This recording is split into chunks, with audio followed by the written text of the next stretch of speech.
Like Peter within Insomniac Spider-Man 2 before him, Superman was nerfed in James Gunn's new Superman film. If anything, you could say that he got super nerfed. In the new Superman movie, Superman does not independently stop a single conflict on screen or even manage to win a 1v1 fight on his own, as every single conflict resolution happens with the assistance of another Justice Gang member. As many predicted, Gunn has clearly shown himself to be incompetent at focusing on one character, unlike what was achieved by other more credible directors in other DC movies or even some other non-Gunn Marvel movies. Here, Gunn disguised this Justice League movie as a Superman film for the first half before completely tearing off the veil in the second half. To make matters worse, the dialogue was watered down essentially to be understandable for kids and not particularly the smart ones, as much of his Superman movie directly copies plot points from BVS while removing the nuance and depth. But anyway, first few scenes as pleasantly advertised before release show Superman lying on the ground bleeding and beat down only for his dumb and bizarrely unempathetic dog to not realize that he was hurt by then jumping all over Superman, completely disregarding his obviously hurt body language, and shrieks of pain while he continued to pummel him down. Dogs are man's best friend and a secondary protector when trained by someone who isn't an idiot, but under Gunn, dogs are nothing more than oblivious comedic relief fools and fully CGI when dogs have been trained to perform stunts and more for longer than comic book movies have been a thing. Well, right off the bat, it's explained through some on-screen exposition, which is the first of many, that this is the first time Superman has ever lost a battle. No build-up, no emotional weight, nothing, just here you go. A version of the character we've never seen do anything at all, and we're suddenly supposed to care that he lost. It's clearly meant to make the moment feel heavier, more dramatic, but really it just comes off as lazy, as though it's a student film and the director wasn't able to gather all of his friends in time for that one last scene, so he compensated by throwing some text onto the screen instead. The problem is that this film cost over $200 million, and is supposed to be the first time we ever see the character, so instead of it coming off as a charming way to throw in some more details, you really just feel like, dang, guess they really wanted to skip the build-up, huh?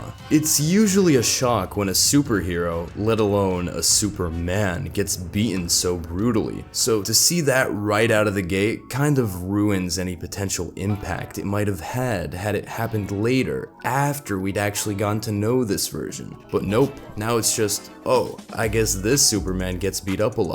Or for people who aren't even familiar with the character, like little kids, oh, I guess Superman just tends to get beat up a lot. That is the precedent that was set by Gunn, making that the first thing we see of his version of the character. And honestly, that might be the most accurate intro to this take on the character, at least, because it's all downhill from here. Anyway, after Krypto finishes railing Superman, he drags him to the Fortress of Solitude so that his bots, aptly named Superman robots, can get him healed, only for the healing process to make him look even more like a bitch, because for the first time ever seen in Superman media, he yells like he's getting hip surgery on the anesthesiologist day off. Quite the badass start for who is quite literally not only the main DC hero, but the father of all superheroes, who is supposed to represent Earth's most powerful being, doubling as the premier role model of positive masculinity.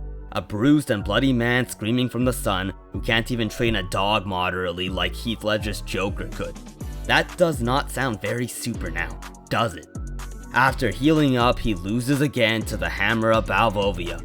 I mean, I could have slightly looked past his ass-beating intro, but he goes through all that healing just to end up getting his ass kicked again. And before some of you gun monkeys start coping by saying that, oh, he was outmatched, that isn't the point of the video, to explain whether or not him losing is justifiable in-universe or not. We can make up dozens of excuses for anything, like tons of Insomniac losers did for Peter losing every fight in Insomniac Spider-Man 2.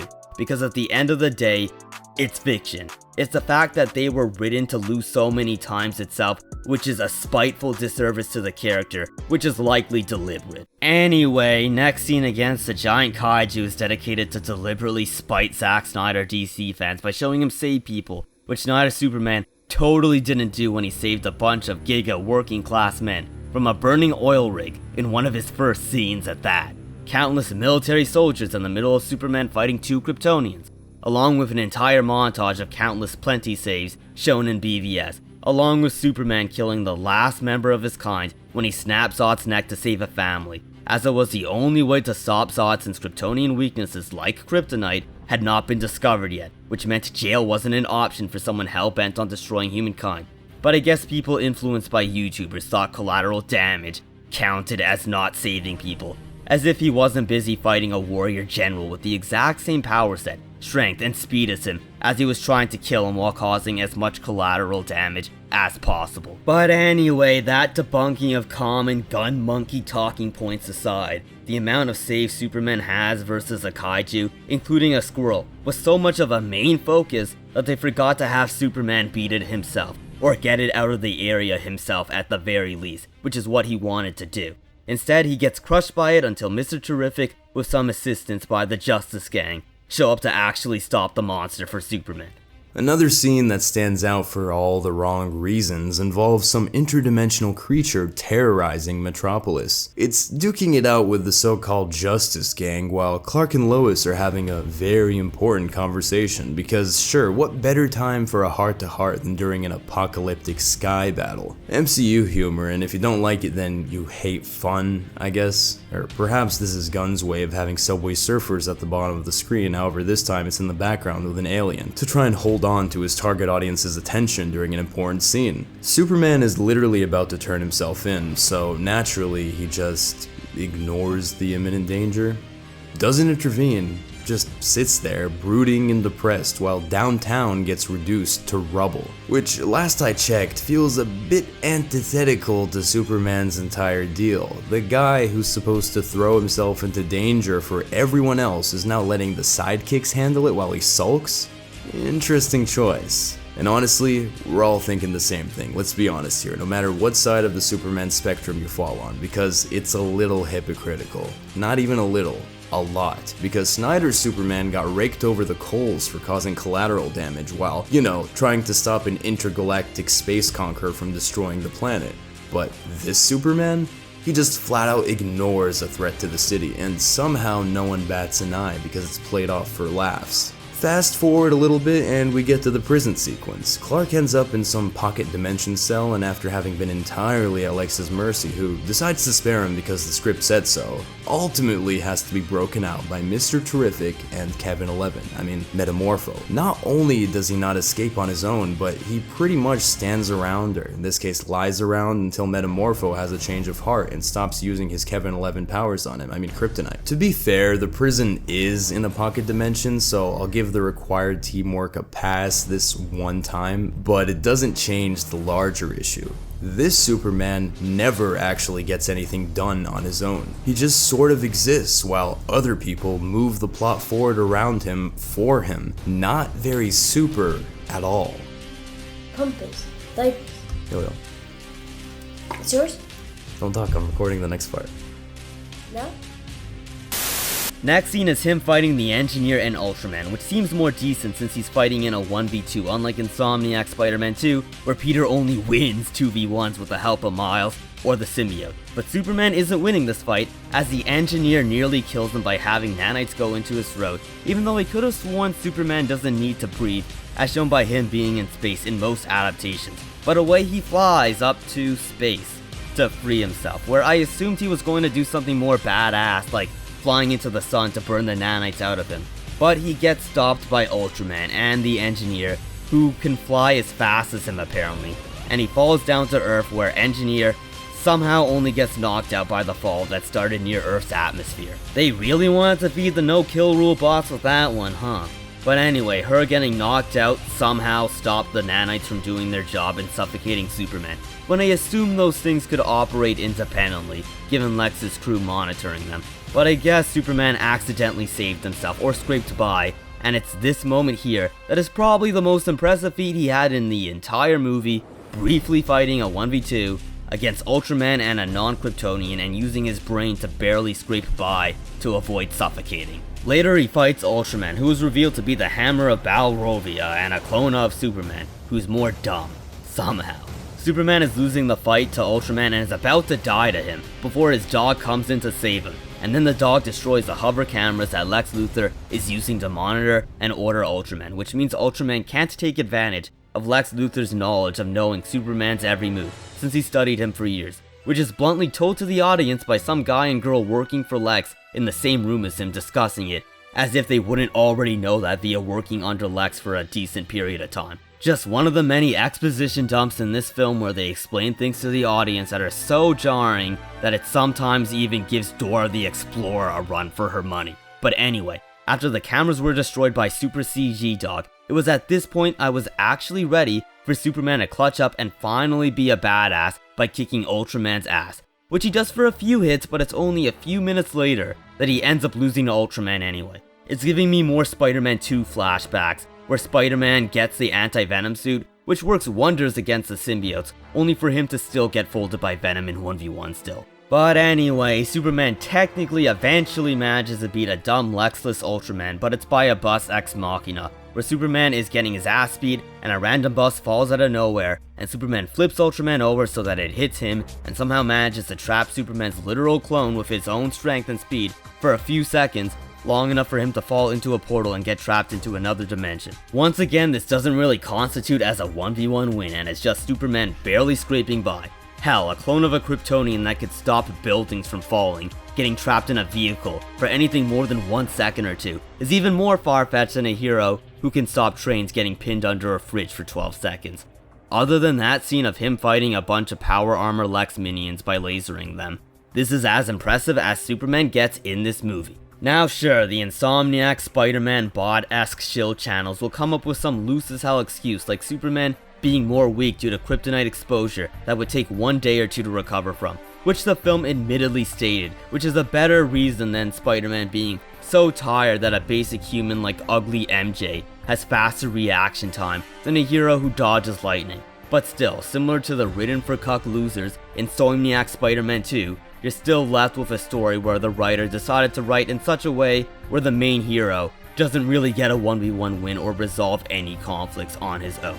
Hell, even the kryptonite excuse barely holds weight, as he still lost to the Hammer of Balrovia twice near the intro of the movie. Overall, this is not a good portrayal of Superman, who's supposed to be the powerful center of DC. He resolved no conflicts independently. Similar to the kaiju being defeated, it was Mr. Terrific who closed the Darkhold Rift, tearing apart Metropolis in such a way that may have caused more damage than what Zod did in Man of Steel. Superman in this movie was a joke, with maybe 6 or 9 minutes tops of actual substance within the whole movie, as his sister Supergirl calls him a bitch like he is in the very last scene because Gunn decided to cram this so-called Superman alone film with the Justice Gang members, which, as Resikin and I predicted, would happen, which makes him guilty of what Snyder was wrongfully accused of, because his Superman movie was actually just the Superman movie where Superman beat Zod in the end and saved the world by himself, with very few moments of assistance. Sure, he got pummeled a little when he was fighting 3 Kryptonians on his first day of fighting, as opposed to just 1 Kryptonian and a modified human with nanites versus a Superman that has been Superman for 3 years. Man of Steel Superman losses came from the likes of a top dog threat like Doomsday, where both of them killed each other, or Batman, who we know Superman was holding back against via the line, "If I wanted it, you'd be dead already." Point is, Superman is a character known for being the most powerful with very few rivals like Darkseid or Doomsday for the most part. Similar to what I've shown on my thumbnail, that rule was respected more with every other Superman adaptation beyond Snyder and Henry Cavill working together, where they resolve the conflict on their own like every episode of Superman the Animated Series, or hell, even the CW Superman. Christopher Reeve, where the Justice Gang didn't have to step up, or when he at least outsmarted Zod and his Kryptonians on his own for the most part. Hell, even though bots like to bitch about the concept of evil Superman that has never dominated the image of Superman like they try to claim, Injustice Superman is a great example of embodying the power and impact Superman himself has, and how his decisions have a heavy impact on the world, whether it be the good version or not. He was the most powerful being in that universe with very few exceptions like Trigon, and when he went bad, everyone was scared of him. He had that aura, and the only thing that stopped him was a good version of Superman himself, or Batman using a yellow kryptonite knife to weaken his powers before using a kryptonite powered armor to beat him down after tons of prep time. In Gunn's movie, he nearly died multiple times and is likely not even a threat to the world if he went bad, as I'm sure the Justice Gang would easily beat his ass on their own, if not the government or Lex, based on what this mid-ass movie showed. If we circle back to Snyder, it also has the Injustice aura vibe, so when Superman goes bad and has everyone around him except the Joker scared, hence NetherRealm's MK and Injustice director Ed Boon stating that he loves Snyder's Justice League. I haven't heard Ed Boon say anything about Gunn's Superman though, probably because Gunn did much worse than Snyder and the Injustice writers or any Superman adaptation that has hit a screen. Gunn's Superman isn't like the books either, despite what the bot YouTubers who only pretend to read books will tell you. Superman isn't some immature 30-year-old who says, "What the hey dude," and screams like a man-child over his dog instead of having a more stoic anger that's delivered in a more mature yet intimidating fashion, like Reed. He isn't someone who only works for journalism and is completely unprepared for an interview, unlike Henry Cavill, who was ready to arrive to a court of law. Gunn's Superman isn't only nerfed, but he's written like a child because Gunn's films are for children and dumb, first-world, brain-rot morons who let the internet warp their opinions, hence the movie not making as much as Man of Steel's opening weekend, despite modern movies having early Thursday screenings, along with failing internationally in other countries that aren't the United States, Canada, or the UK, where people like cuck, flip-flop, hypocritical critics